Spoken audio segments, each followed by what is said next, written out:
Você falou em que é grande, é grande. O que é grande é o Congresso Nacional. A Câmara tem 513 deputados federais. Imagina a briga para comandar lá, hein? Um novo cenário na disputa pela presidência da Câmara dos Deputados. O presidente do Partido Republicanos, que é o deputado Marcos Pereira, desistiu da sua candidatura para favorecer o seu colega de partido, o deputado federal Hugo Mota. Ele tem o apoio de alguns integrantes da base aliada do governo Lula. Por outro lado, alguns integrantes do PT têm receio com a candidatura de Mota, por ele ter proximidade com Eduardo Cunha, ex-presidente da Câmara. E um dos principais nomes ligados ao impeachment da ex-presidente Dilma Rousseff. Tá todo mundo louco. Oba! As eleições na Câmara serão realizadas em fevereiro do ano que vem. Arthur Lira não pode se reeleger. Se pudesse, estava reeleito.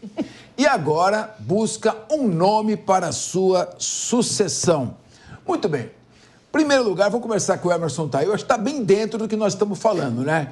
Quem lutou pelo impeachment da Dilma agora está na base aliada e dane-se a ideologia. Vamos todo mundo aí disputar uma fatia do poder. Como é que você está vendo aqui, além de outra questão que a gente tem que focar, que é a força do Arthur Lira, hein? O chefe do Poder Executivo, o presidente da República, com toda a influência que tem, não ter coragem de se meter numa eleição de presidente da Câmara dos Deputados, é porque realmente, primeiro, tem uma lição, né? Aconteceu isso antes com a Dilma Rousseff, tentaram apoiar o deputado federal Arlindo Quinalha, e ele foi derrotado pelo Eduardo Cunha. O resto da história a gente já sabe. Como você vê esses dois aspectos? Essa troca de cadeiras, esse toma lá da cá, e ao mesmo tempo a força do Arthur Lira peitando o governo federal e dizendo: aqui quem manda sou eu, sou Joe. Mais uma vez é negociação, né? O presidente da República tem a audácia de se meter nessa briga de cachorro grande aí, né? E de rombo que você falou, basta rombo, né? Basta 1,128 tri de rombo fiscal. E por aí vai. E o que acontece? Apesar que o presidente do União Brasil falou que o Marcos não desistiu da campanha, porque ainda é candidato. Então, estão se apegando ainda, apesar do próprio Marcos sinalizar que não será candidato, o presidente do partido, e aí mais uma vez o partido, a intromissão do partido, falando que ele é candidato. Na contramão, Lira tem uma preocupação muito grande de não perder essa proximidade, porque os dois últimos presidentes acabaram perdendo holofotes, um porque foi preso e o outro acabou não ganhando as eleições e hoje vive na empresa privada, na iniciativa privada.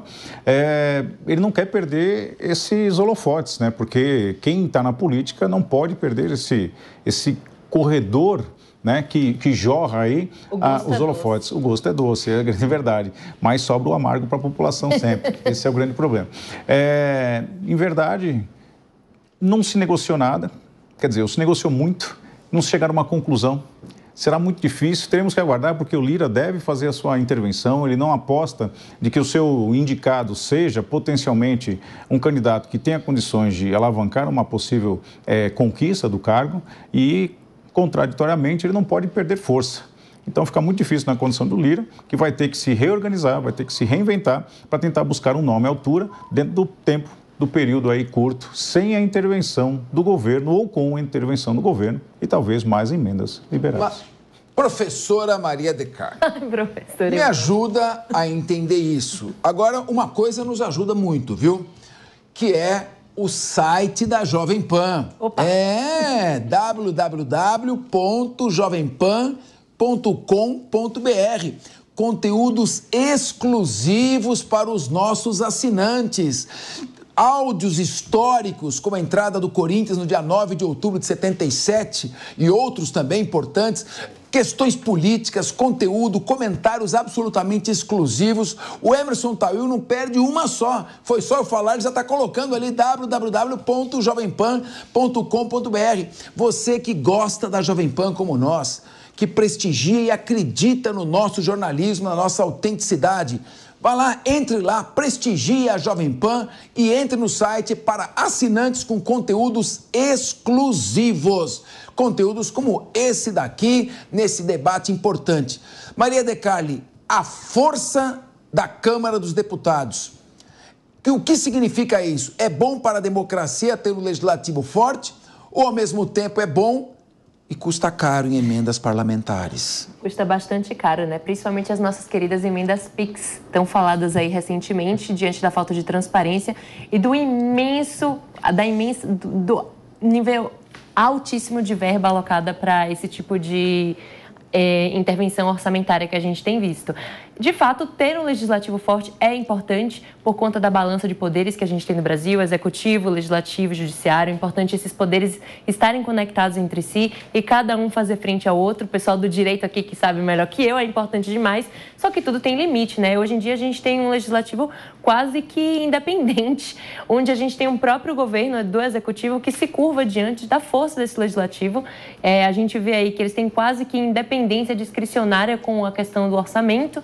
E, de fato, essa cadeira da presidência é muito tentadora. Ela tem um gostinho muito doce e me admira muitos dos que estão ocupando esse lugar estarem correndo atrás do prejuízo para conseguir garantir o seu sucessor. É o que a gente falou aqui mais cedo, é a bancada de negócios no seu extremo. A gente vai ver muito desdobramento, tentando capitanear as forças e influências políticas, assim, acredito eu que vai ter muita negociação nos bastidores, incluindo influência política, emendas que a gente não vai saber, para ver quem é que de fato se o Lira vai conseguir ter o seu sucessor aí, garantindo a sua influência política, que, como bem o meu colega Tawil mencionou, os dois últimos antecessores estão no ostracismo de alguma maneira. Um não deu tão certo e o outro está aí no setor privado prestando consultoria. Diogo da Luz, ilumine este dilema. Poder legislativo. O Congresso Nacional. Não, o dilema, esse quiz. Um poder legislativo completamente submisso ao poder executivo, como se fosse um puxadinho do Palácio do Planalto, não preserva e não defende os interesses da população, nem assegura a necessária pluralidade do regime democrático. Um poder legislativo mais forte do que o poder executivo submete o poder executivo às suas pautas, que não necessariamente coincidem com as pautas que a população escolheu para a gestão do país, mas com as pautas necessárias para os redutos eleitorais dos parlamentares.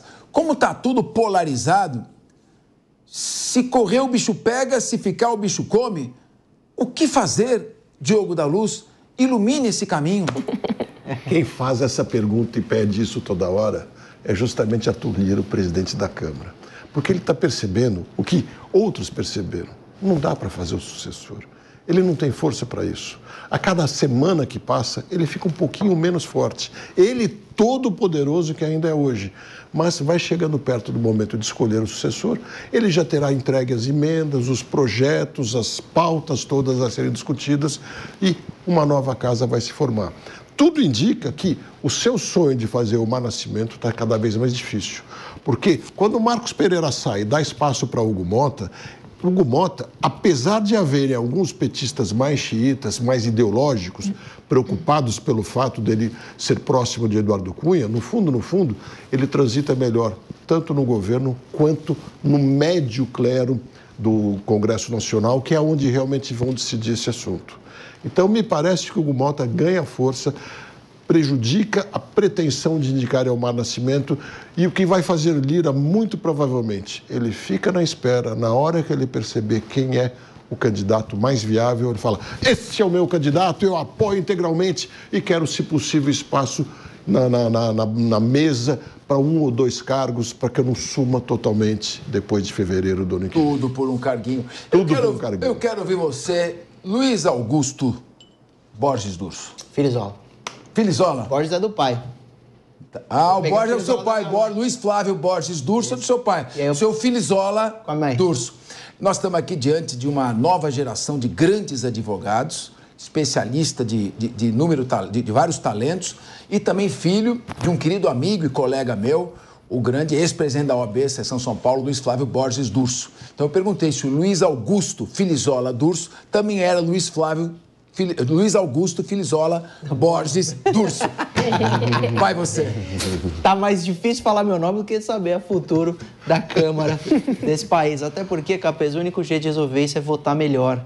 A população tem que saber que na hora que eles elegem lá o presidente da Câmara, sabe como é feita essa votação? Às escuras, porque ninguém sabe em quem o nosso candidato votou. Então você não consegue cobrar. A única forma de você ter certeza que o presidente da Câmara, que inclusive na linha sucessória é o terceiro, que tem o presidente da República, o vice e depois vem o presidente da Câmara, que pode mandar no país literalmente como no executivo, mas já manda pelo legislativo, em quem o seu candidato votou é um grande mistério. A única forma de você controlar isso é votando bem, elegendo um candidato que você confie e que você sabe que vai eleger um bom presidente da Câmara. O presidente da Câmara, a gente já viu, tem um poder enorme. Lembram quando uma lei é aprovada, vai o presidente da República, ele veta? Sabe quem derruba o veto? A própria Câmara. Então, eles que definem as leis desse país e, pela influência política, definem a governabilidade do presidente da República. Lembra? O ex-presidente Bolsonaro reclamava, falando, eu não consigo mandar, o presidente da República não manda em nada nesse país, ele dizia. Porque ele, às duras penas, percebeu que, o Capês bem disse, o poder legislativo também manda muito nesse país. E aí você precisa de governabilidade. E a forma de ter governabilidade é também votando bem, porque aí você elege um bom executivo e um bom legislativo para trabalhar em conjunto, sem muito poder para o executivo, sem muito poder para o legislativo, assim, e sem muito poder para o judiciário. Assim as coisas funcionam. Ô, Dulce, eu queria pegar carona no que você falou, é muito importante a gente saber, mas infelizmente eu tenho certeza que a metade da população não lembra em quem ela votou nas últimas eleições. Por isso que é tão importante a gente ter essa educação cívica e política, de entender o que é a política, o que é o impacto de você eleger um deputado ou um vereador, eleições municipais estão aí hoje. A gente vê, de fato, uma população mais politizada, mas essa politização, ela não é necessariamente de melhor categoria, né? Porque as pessoas, os políticos, eles viraram popstars, lacradores, que falam que as pessoas querem ouvir com resoluções imediatas. Então, é importante demais, gente, a gente se ater ao que está sendo envolvido. Infelizmente, a nossa política ainda é muito intangível para a população. As pessoas não entendem. Leiam a lei. Vocês são advogados, vocês vão me matar, mas um projeto de lei tem uma linguagem que é muito inacessível à população brasileira. Então, é uma discussão muito, muito importante a gente ter aqui e fazer com que a política seja mais tangível às pessoas. Maria, você tocou num assunto, me permite? Capês? Por favor, por favor. Você tocou num assunto que é muito pertinente. Por qual razão a população consegue ter uma capacidade cognitiva, intelectual de falar sobre política, sendo que nós temos um governo que cria uma situação de total dependência do governo para que recebam bolsas, auxílios e tudo mais, não que não seja necessário, mas para algumas pessoas que realmente, efetivamente precisam disso, nós somos conduzidos como gado, essa grande verdade, em que um sistema inchado, né, com um rombo que nós temos fiscal, uma governabilidade, da forma como vem sendo aplicada, em que cria um ser humano que ele intrinsecamente acaba, dentro da sua conjectura, criando uma dependência em que o governo é importante para ele. Esse inchaço governamental traz um malefício muito grande para a sociedade, que é justamente esse, entre outros, que a base de tudo isso é muito difícil porque a forma, né, as engrenagens são movidas pela política e como ela se arrasta hoje, a gente não consegue sequer reduzir a velocidade para que possa fazer o reverso. Eu digo que todo sucesso para uma sociedade que tem um progresso muito próspero é investir na educação, e isso é médio e longo prazo. Por isso, nós não temos hoje uma capacidade cognitiva, intelectual de nossos cidadãos de poderem se colocar numa condição de questionar algo que a política promove para eles, sendo que acabam se debruçando muitas das vezes dentro dessa lacração, desse imediatismo de palavras que agradam os ouvidos, mas infelizmente refletem no bolso de cada um deles. Médio e longo prazo não é eleitoreiro. Né? Não, e é interessante que culpa muitas vezes é da própria população, porque na rádio toca lá Hora Brasil e tal, que às vezes traduz. Ninguém ouve. Ninguém ouve, então traduz. Já vira o olho e fala, ai, que saco. Eu ouço.